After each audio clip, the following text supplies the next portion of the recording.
आज एक खूप मोठी आणि खरं तर धक्कादायक बातमी आली आहे. हो. दुबई एअर शोमध्ये भारताच्या स्वदेशी तेजस लढाऊ विमानाचा अपघात झालाय.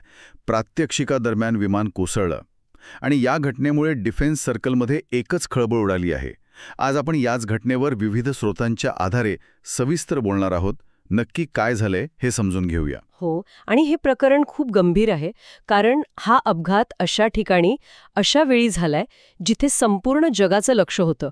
इथे भारताची एक्सपोर्ट करण्याची क्षमता आणि मेक इन इंडियाची पूर्ण इमेजच म्हणजे पणाला लागली होती. त्यामुळे या घटनेचे परिणाम खूप दूरगामी असू शकतात. बरोबर. तर नक्की काय घडलं? दुबई एअर शो जगातील सगळ्यात मोठ्या एअर शोजपैकी एक. तिथे आपलं तेजस विमान हवाई कसरती करत होतं आणि स्थानिक वेळेनुसार दुपारी साधारण 2:10 विमान अचानक खाली आलं आणि जमिनीवर कोसळलं. प्रत्यक्षदर्शी सांगतात की त्यानंतर तिथे काळ्या धुराचे मोठेच्या मोठे लोट दिसत होते आणि सर्वात दुःखद बातमी म्हणजे भारतीय हवाई दलाने पायलटच्या मृत्यूला दुजोरा दिलाय. हो, आणि लगेचच या प्रकरणाच्या मुळाशी जाण्यासाठी कोर्ट ऑफ इन्क्वायरीचे आदेश दिले आहेत. ही एक अत्यंत उच्चस्तरीय लष्करी चौकशी असते, जी अपघाताचं नेमकं कारण शोधून काढेल. म्हणजे ते तांत्रिक बिघाड असो किंवा मानवी चूक. पण या अपघाताची वेळ खरंच खूप चुकीची आहे. काही दिवसांपूर्वीच तेजसच्या ऑइल लीकबद्दल अफवा पसरल्या होत्या.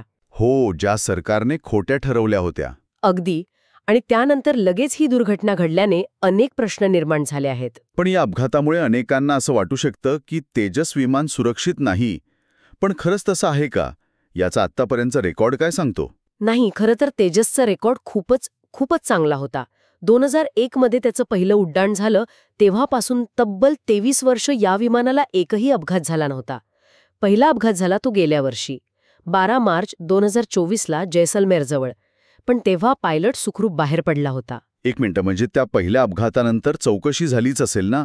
त्यात काय सापडलं होतं? हो, चौकशी झाली होती आणि त्यात असं समोर आलं की विमानाच्या इंजिनमधल्या एका ऑइल पंपमध्ये बिघाड झाला होता. ते जे अमेरिकन बनावटीचं GF404 इंजिन आहे त्यात. अच्छा. त्यानंतर पूर्ण तेजस फ्लीटची तपासणी केली गेली, पण कोणतीही मोठी डिझाईन किंवा तांत्रिक त्रुटी आढळली नव्हती. त्यामुळे तशी घटना दुर्मिळ मानली जात होती. थांबा, म्हणजे पहिलं इंजिन फेल्युअर दुर्मिळ होतं आणि आता वर्षभरातच दुसरा इतका गंभीर अपघात झाला. हे थोडं विचित्र नाही का? म्हणजे त्या तपासणीत काहीतरी राहून गेलं होतं का? हाच तर आता चौकशीतला सर्वात महत्वाचा प्रश्न असेल, कारण या सगळ्या मागे एक व्यावसायिक लढाई सुद्धा आहे. तेजस या मार्केटमध्ये एकटं नाहीये. तुम्ही पाकिस्तान आणि चीनच्या JF-17 थंडर विमानाबद्दल बोलत आहात, बरोबर? अगदी बरोबर. आणि गंमत अशी आहे की आंतरराष्ट्रीय बाजारात जो स्पर्धक म्हणजे JF-17 जास्त विकला जातोय, त्याचा अपघात रेकॉर्ड तेजसपेक्षा वाईट आहे. म्हणजे 2003 पासनं JF-17चे 4 अपघात झाले आहेत, तर तेजसचे आत्तापर्यंत 2. म्हणजे कागदावर जे विमान जास्त सुरक्षित आहे त्याला ग्राहक मिळत नाहीयेत. आणि आता हा अपघात झाल्यामुळे ती प्रतिभा आणखीनच खराब झालीये. मोठा विरोधाभास आहे हा. अगदी. आपले अधिकारी तर नेहमी सांगतात की तेजस तांत्रिकदृष्ट्या JF-17 पेक्षा खूपच पुढे आहे. ते खरंही आहे. विशेषतः त्याचे फ्लाय बाय वायर सिस्टम आणि इंजिन खूपच उत्तम आहे. पण आता या अपघातामुळे या सगळ्या तांत्रिक गोष्टींवर एक मोठा प्रश्नचिन्ह निर्माण झालाय. म्यानमारने तर तांत्रिक समस्यांमुळे आपल्या JF-17 विमानांचा ताफा जमिनीवर ठेवल्याच्या बातम्याही आल्या होत्या. पण तरीही JF-17ची विक्री सुरूच आहे. तर मग या सगळ्या चर्चेचा अर्थ काय काढायचा? भारताचा अभिमान असलेलं एक अत्याधुनिक विमान एका आंतरराष्ट्रीय स्टेजवर कोसळतं, याचा परिणाम काय? सर्वात मोठी हानी म्हणजे आपण एक पायलट गमावला आहे, जे सर्वात दुःखद आहे. पण त्याचबरोबर भारताच्या आत्मनिर्भर प्रतिमेला आणि निर्यात क्षमतेला खूप मोठा धक्का बसला आहे. आता चौकशीतून काय बाहेर येतं यावर बरंच काही अवलंबून असेल. बरोबर. या सगळ्या माहितीनंतर एक प्रश्न मनात राहतोच.